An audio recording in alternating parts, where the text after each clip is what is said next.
इस वीडियो में हम बात करेंगे क्लासिफिकेशन ऑफ क्विनोलोन्स एंड फ्लोरोक्विनोलोन्स। इसकी 4 जनरेशन होती है, फर्स्ट, सेकंड, थर्ड, फोर्थ। तो हम इनके बारे में बात करेंगे। फर्स्ट जनरेशन के बारे में बात करेंगे इसमें है हमारे पास नैलिडिक्सिक एसिड। और नैलिडिक्सिक एसिड जो है ये मॉडरेटली इफेक्टिव अगेंस्ट ग्राम नेगेटिव रोड। और ये जो नैलिडिक्सिक एसिड है ये कॉमनली यूज़ नहीं किया जाता क्योंकि ये हमारी बॉडी में डिस्ट्रीब्यूट नहीं हो पाता अच्छे से।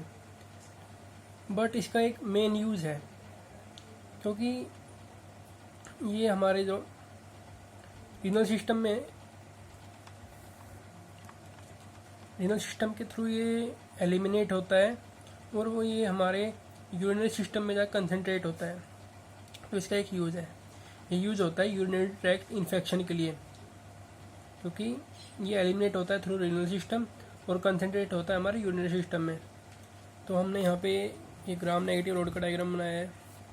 ये इस पे मॉडरेटली इफेक्ट करता है और यूटीआई पे यूज होता है यूरिनरी ट्रैक्ट इन्फेक्शन में, क्योंकि ये हमारे यूरिनरी सिस्टम में जाके कंसंट्रेटेड हो जाती है। हम बात करेंगे सेकेंड जनरेशन के ऊपर। इसमें है हमारे पास सिप्रोफ्लोक्सासिन, नॉरफ्लोक्सासिन, ओफ्लोक्सासिन। ये जो है हमने जो सेकेंड जनरेशन में बात करेंगे इन तीनों के लिए, ये मोर एफिशिएंट है ग्राम नेगेटिव रोड्स में। तो जो सेकेंड जनरेशन है वो एक्सटेंडेड स्पेक्ट्रम है in compare to nalidixic acid और फर्स्ट जनरेशन।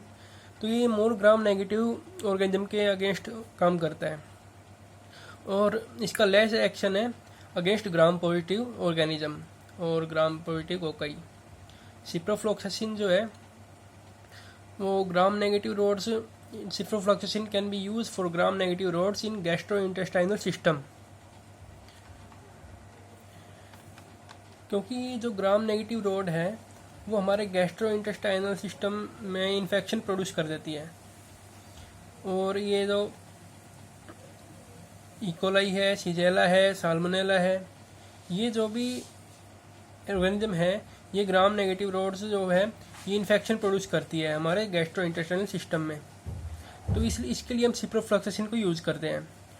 और सिप्रोफ्लोक्सासिन या फिर सेकेंड जनरेशन ये जो ड्रग है जो हमने बात की इन पे, ये स्ट्रेप्टोकोकस न्यूमोनिया को किल नहीं करती, क्योंकि ये स्ट्रेप्टोकोकस न्यूमोनिया जो है ये ग्राम पॉजिटिव है। और सेकेंड जनरेशन जो है वो मोर एफिशिएंट है ग्राम नेगेटिव में, और ये मोर एफिशिएंट ग्राम पॉजिटिव में नहीं होती, ये ओनली मोर एफिशिएंट है ग्राम नेगेटिव में। तो इस कारण ये स्ट्रेप्टोकोकस न्यूमोनिया को अफेक्ट नहीं करती, किल नहीं करती। तो ये बस ये ओनली फ्यू ग्राम नेगेटिव को किल करती है। जैसे जैसे हम फर्स्ट जनरेशन से सेकंड जनरेशन, सेकंड से थर्ड, थर्ड से फोर्थ हम बढ़ते जाएंगे, इनका स्पेक्ट्रम बढ़ता जाएगा। जैसे यहाँ पे लेस इफेक्टिव है ग्राम नेगेटिव के लिए, ये इससे थोड़ा सा जो सेकंड जनरेशन है एज कम्पेयर टू फर्स्ट ये मोर इफेक्टिव है ऑन नेगेटिव ग्राम ऑर्गेनिज्म पे, ग्राम नेगेटिव ऑर्गेनिज्म पे मोर इफेक्टिव है इन कम्पेयर टू फर्स्ट। और जो थर्ड है ये एज कम्पेयर टू सेकंड ये more effective on gram negative and it's also effective on gram positive in compared to second generation, but the fourth generation it's more active against gram positive in compared to all three. तो हम third generation के बारे में बात करेंगे। इसमें हमारे पास है लियोफ्लोक्सासिन, और जो लियोफ्लोक्सासिन है ये हमारा एल आइसोमर है ओफ्लोक्सासिन का। ये भी ग्राम नेगेटिव के एक्शन को रिटेन करता है, ये किल करता है बहुत से ग्राम नेगेटिव ऑर्गेनिज्म को, और ये किल करता है ग्राम पॉजिटिव को भी साथ साथ किल करता है, क्योंकि इसकी जो ग्राम पॉजिटिव कवरेज है वो in compare to first and second generation ज़्यादा है। और लियोफ्लोक्सासिन, इसी कारण लियोफ्लोक्सासिन जो है उसे हम रेस्पिरेटरी क्विनोलोन्स बोलते हैं, क्योंकि स्ट्रेप्टोकोकस न्यूमोनिया को किल करता है, because it can kill Streptococcus pneumonia. और ये अदर एटिपिकल ऑर्गेनिज्म को भी किल करता है, जैसे कि लेजियोनेला, माइकोप्लाज्मा, क्लेमाइडिया, ये इनको भी किल करता है। And it's a important point, it can kill more gram negative cocci as compare to second generation, first generation. और ये इसमें एक इम्पोर्टेंट पॉइंट है, levofloxacin are called respiratory quinolones because it can kill Streptococcus pneumoniae. हम बात करते हैं fourth generation पे, मोक्सीफ्लोक्सासिन। जैसे कि मैंने बताया था अभी कि जैसे कि हम इस ऑर्डर में बढ़ते जाएंगे, फर्स्ट से सेकंड, सेकंड से थर्ड, थर्ड से फोर्थ, तो यहाँ पे इनका स्पेक्ट्रम बढ़ता जाएगा और जो हमारी फोर्थ जनरेशन है ये more active against gram positive bacteria. तो ये ग्राम नेगेटिव को भी किल करती है, लेकिन इसका जो ग्राम पॉजिटिव बैक्टीरिया के अगेंस्ट जो एक्शन है वो बहुत ज़्यादा होता है, और ये एनारोबिक ऑर्गेनिज्म को भी किल करती है। और ये मोक्सीफ्लोक्सासिन जो है इसको भी हम रेस्पिरेटरी क्विनोलोन्स बोलते हैं, क्योंकि ये भी स्ट्रेप्टोकोकस न्यूमोनिया को किल करती है, क्योंकि इसका जो एक्शन है अगेंस्ट मोर ग्राम पॉजिटिव बैक्टीरिया, तो ये स्ट्रेप्टोकोकस न्यूमोनिया को किल कर देगा, और माइकोबैक्टीरियम ट्यूबरकुलाई को भी जो बैक्टीरिया है उसको भी किल कर देगा। इसी के साथ जैसे कि हम फर्स्ट जनरेशन से सेकंड, सेकंड से थर्ड, थर्ड से फोर्थ, इसी स्पेक्ट्रम इसी ऑर्डर में ग्राम नेगेटिव भी बढ़ता जाएगा, इनका एक्शन अगेंस्ट ग्राम नेगेटिव भी बढ़ता जाएगा, लेकिन फोर्थ जनरेशन में ग्राम पॉजिटिव एक्शन बहुत ज़्यादा होगा in compare to all three. तो इसमें हमारे पास अब ये जो पॉइंट है ये मैंने डायग्राम बनाया एक, जैसे कि रेस्पिरेटरी क्विनोलोन्स लियोफ्लोक्सासिन और मोक्सीफ्लोक्सासिन, क्योंकि ये दोनों स्ट्रेप्टोकोकस न्यूमोनिया को किल करती है तो हम इन्हें रेस्पिरेटरी क्विनोलोन्स बोलते हैं। और ये क्लासिफिकेशनल टॉपिक हमारा फिनिश हुआ। तो हम बात करेंगे mechanism of resistance, how the organism become resistant to the drugs.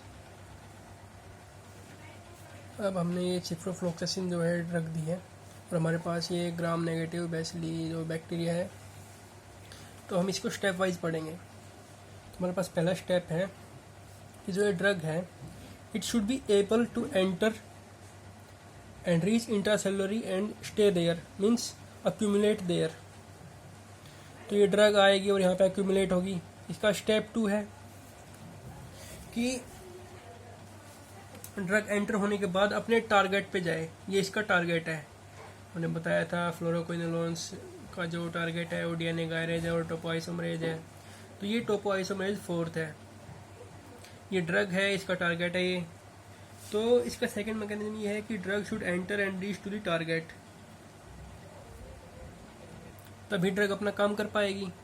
लेकिन हम बात कर रहे हैं how a bacteria can become resistant to the drug. तो जो बैक्टीरिया है वो कैसे रेजिस्टेंस होता है ड्रग से, कि क्योंकि how a bacteria can become resistant to a drug, तो इसके कुछ मैकेनिज्म है, हम उनको अब डिटेल में पढ़ेंगे। जैसे कि हमारी ड्रग है, ये आएगी पॉइंट्स के थ्रू, तो बैक्टीरिया क्या चेंज करेगा अपने अंदर, ये हमारा फर्स्ट मैकेनिज्म है। या तो बैक्टीरिया इस ड्रग को अलाउ नहीं करेगा आने के लिए। कैसे अलाउ नहीं करेगा, क्योंकि इन पॉइंट्स को नैरो कर देगा तो ड्रग अंदर नहीं आएगी। और अगर बाय चांस ये ड्रग अंदर आ गई, तो ये इस ड्रग को बाहर निकाल देगा, इस ड्रग को बाहर निकाल देगा इस इफ्लक्स पंप के थ्रू। ये जो है हमारा इफ्लक्स पंप, इसके थ्रू इस ड्रग को बाहर निकाल देगा और ड्रग जो है यहाँ पे बाहर आ जाएगी। ये हमारा सेकंड मैकेनिज्म, और ये ड्रग यहाँ पे आ गई है।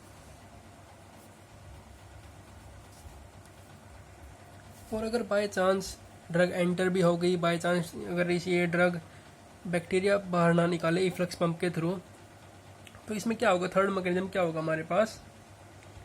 तो ये जो ड्रग है अपने टारगेट जो इसका टारगेट है उसकी तरफ जाएगी, लेकिन यहाँ पे अब कुछ एंजाइम होंगे वो इस ड्रग पे अटैक करके इस ड्रग को मॉडिफाई कर देंगे। तो हमारे पास ये एंजाइम है, ये इस ड्रग पे अटैक करेगा और इस ड्रग को मॉडिफाई कर देगा, और यहाँ पे ड्रग मॉडिफाई होगी, तो फिर ये ड्रग फेल होगी। तो हमने इसके 3 मैकेनिज्म कर चुके हैं हम कि यहाँ से ड्रग नहीं आएगी अंदर, तो ये ड्रग फेल हो जाएगी क्योंकि पोरेंस नैरो हो जाएंगे। और बाय चांस ये ड्रग आ गई, यहाँ पे एक्यूमुलेट हो गई, तो इफ्लक्स पंप भी इसको बाहर निकाल देगा, तो फिर ड्रग फेल होगी। और अब थर्ड मैकेनिज्म, ये कुछ एंजाइम है, इस ड्रग को अल्टर कर देंगे, मॉडिफाई कर देंगे, तो ये ड्रग फिर फेल हो जाएगी। अब हम बात करेंगे फोर्थ मैकेनिज्म के ऊपर। इसके और बाय चांस अगर ये एंजाइम इसको मॉडिफाई नहीं कर पाया ड्रग को, तो ड्रग का आखिरी चांस है कि ये टारगेट पे जाके काम करें। तो बैक्टीरिया के पास भी एक और चांस है कि ये इस जो ये टारगेट है इसका, इसी को ही अल्टर कर देगा।